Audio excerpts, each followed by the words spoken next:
Okay, so I am Mr. Taylor, and for me, teaching is not about just imparting information.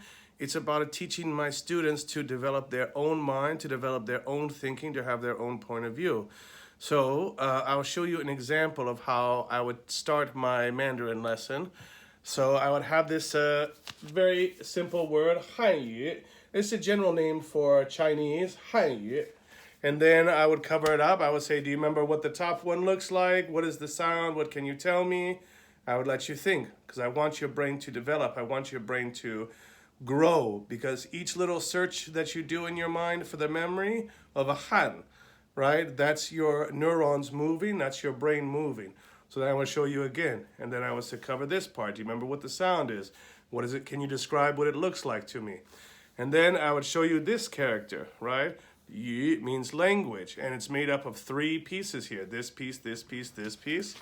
And then I would show you those pieces one by one, right? Which part of the character is this? Is it top, bottom, side? What about this? Da, da, da. So mainly, I want you to be able to put things together and take them apart. I want you to develop your thinking, not just receive information in memorize it, because there's no simple memory. Memory is a complicated task. So for me, Mr. Taylor, I want to know exactly how your brain is working, exactly what you're thinking, what you're feeling.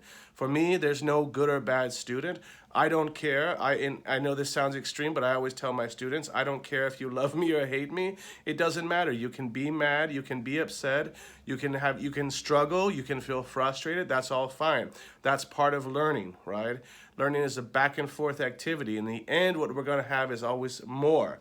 So at the end, we are going to be able to retain these two characters and these two sounds. And then we'll know that this little piece can make more characters. And this little piece can go with other characters. And the same with these little guys here.